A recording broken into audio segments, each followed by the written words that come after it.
Médico psiquiatra Luiz Andrade, bom dia. Bom dia, Eduardo, Vanusa. Bom dia. Todos os ouvintes internautas. Estamos comemorando hoje, Eduardo, 81 anos do final da Segunda Guerra Mundial. A Segunda Guerra Mundial matou mais de 70 milhões de pessoas, sendo que mais de 40 milhões eram civis, eram pessoas inocentes que não estavam diretamente envolvidas na guerra porque não eram soldados. E uma outra coisa também, a data, Eduardo, do lançamento pela primeira vez no mercado de um refrigerante gaseificado, né? Um gás carbônico, né? Há 140 anos atrás, em 1886, e que é o maior causador, junto com os outros refrigerantes, o maior causador de diabetes tipo 2. Nós temos dois tipos de diabetes. Diabetes tipo 1, que a pessoa já nasce com ela, a criança já nasce com ela, é transmissão genética familiar. Mas a diabetes tipo 2 é aquela adquirida por, normalmente, maus hábitos alimentares, açúcar e etc. E os refrigerantes, Eduardo, são os principais causadores de diabetes tipo 2, porque eles trazem aptidão. Inclusive, quando a Coca-Cola foi lançada, ela tinha um xarope de coca, da própria, não é a cocaína em pó, mas o xarope de coca das folhas lá dos Andes, né? Então, vamos maneirar na quantidade, tá, gente? Quem gosta de refrigerante, tentar tomar não direto e reto, não de uma forma descontrolada, porque prejudica muito o pâncreas e depois a dificuldade de produzir insulina fica muito grande. Eu quero dar um testemunho da contribuição do Rotary, que participou vários anos do grupo dos conselheiros do Conselho Estadual de Política de Drogas. Pelo Clube Belo Horizonte, né? Dr. Ivan Capdeville deu uma contribuição grande. Agora eles reformularam o conselho, tiraram o Rotary e deixaram o Lais, não sei porquê, né? Que não faz sentido, mas nós vamos tentar resgatar a vaga para vocês. Ô, Nélson, estarei à vontade. Doutor Luiz, o que é festa para uns é inferno para outros. É isso assim que eles adjetivaram ontem. E a sociedade é incapaz de resolver isso. O que acontece, Eduardo, aqui, a teoria antiga, tudo tem limite, né? Então, você ter uma festa, você ter um motivo de comemoração, né, de alegria, a gente é completamente a favor disso. Agora tem que ter a regulamentação, tanto de horário, né, quanto do número de decibéis, porque essa quantidade de decibéis, né, que vem de um som abusivo, né, não só prejudica a qualidade de vida dos moradores, como prejudica o seu rendimento no trabalho no dia seguinte. E a gente fica surpreso, Eduardo, como é que tem tanta gente que possa passar a noite inteira escutando música, né? Essa pessoa provavelmente ou não está trabalhando ou não quer trabalhar, porque é uma coisa surpreendente, né? Você passar a noite inteira e no dia seguinte o que você vai fazer? Provavelmente nada, né? Então, realmente, a polícia tem que estar fazendo esse processo de orientação, esse processo de normatização, de desestímulo e ter essa questão do horário e do número de decibéis. Eu acho que é uma coisa bem objetiva, não é uma coisa filosófica, nem uma coisa que cada um tem uma opinião, não. Isso aí é o bom senso, isso é o óbvio, isso é o que é necessário para uma vida comunitária, uma vida em sociedade. Quer dizer, o problema foi só o fato da égua ter caído, mas quantas outras situações a pessoa passar ali e jogar alguma coisa ali dentro, enfim, com isso comprometer a salubridade daquele sistema, né? É muito falar em irresponsabilidade, Luiz André. Então, primeiro mandar um abraço para Laura Serrano, que foi colega minha de agência, de Arsai. Eu, durante 5 anos, fui ouvidor-geral da agência, quando ela foi implantada, que é a Agência Estadual Reguladora do Serviço de Abastecimento de Água e Esgoto. É quem faz a controladoria, quem faz o acompanhamento de todo o serviço prestado pela Copasa e por outras prestadoras. É muito simples, Eduardo. A gente tem chamado a atenção dos ouvintes e dos internautas que acompanham Itatiaia, que existem problemas que são problemas de grande dificuldade, difíceis de serem resolvidos, e outros são mais simples. Ali você viu direitinho que dava, que a doutora Fernanda falou, para cercar, tinha que ter uma cerca, né? Agora, o que eu estranhei, Eduardo, que eu vi o tamanho da tampa, a égua devia ser uma égua fina, porque para entrar ali e descer, né? Já a vereadora Lúcia Dulce, do PT, contrária ao projeto, destaca que uma remoção forçada de pertences e também essa dispersão das pessoas em situação de rua caracteriza, na opinião dela, que uma política que esconda a situação ali e não resolva o problema.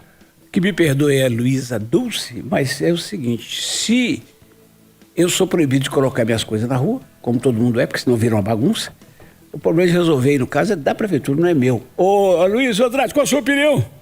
Eduardo, eu tenho visto com frequência, e até assustador isso aí, um tipo de solução, prédios comerciais e residenciais que tem marquises, né? A marquise funciona como um teto, né? Para quem não tem teto, debaixo da marquise passa a ser o seu lar, vamos dizer assim, precariamente, mas sim. Prédios quebrando as marquises, com marreta, destruindo as marquises, que são uma proteção, né, para os moradores ou para os frequentadores do prédio na época de chuva, né, ou mesmo diante de um sol intenso.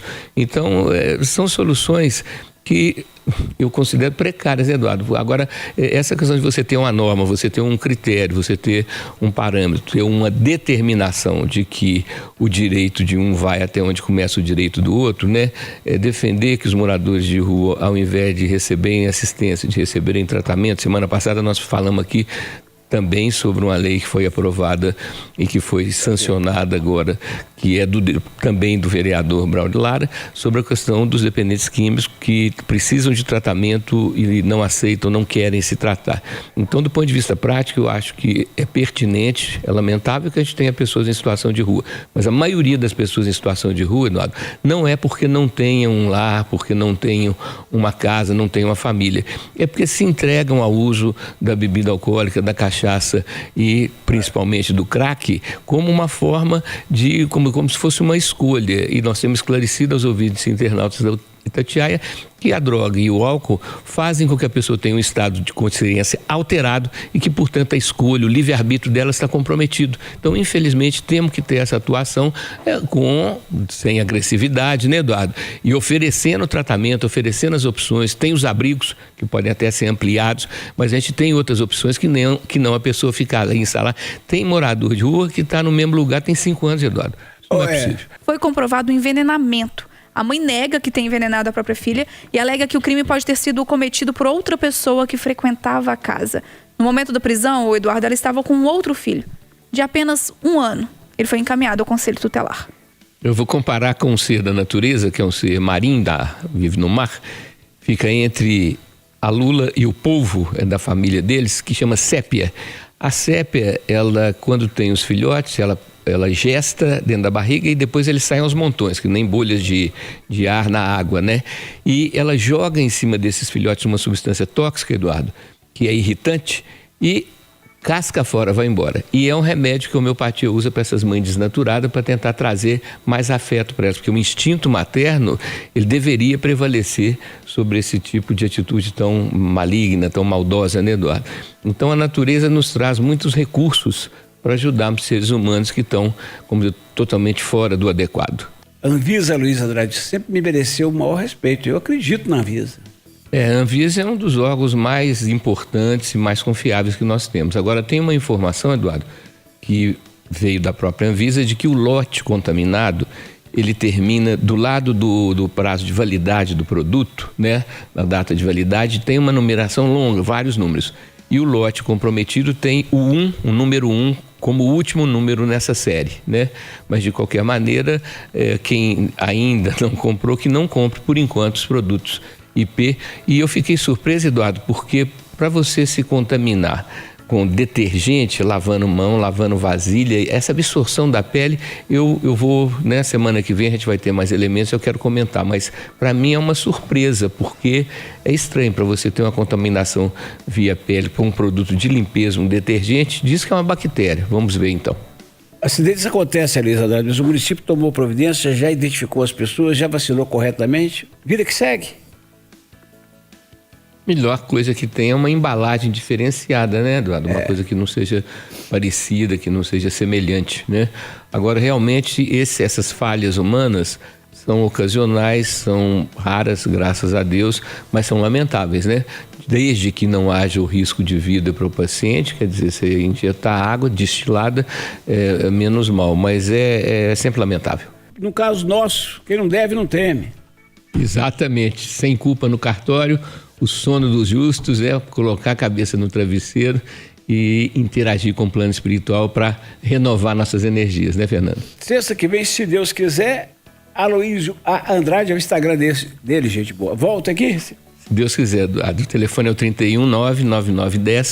319-9910-9855. E deixar o estímulo, gente, a fazer doação de sangue, porque um dos primeiros tratamentos que a medicina teve, através de sanguessugas, que eram animais, não tinha seringa, era através das sangrias. Então, se a gente uma vez por mês, não tendo problema de saúde, fizer uma doação de sangue, você renova suas defesas, renova seu sistema imunitário, é uma forma de renovação do organismo como um todo, porque daí a medula óssea que fica dentro dos ossos, que é quem produz sangue, produz um sangue novo, tá, Eduardo? Então, não é só a doação para ajudar o próximo, não, você ajuda a si mesmo fazendo a doação de sangue.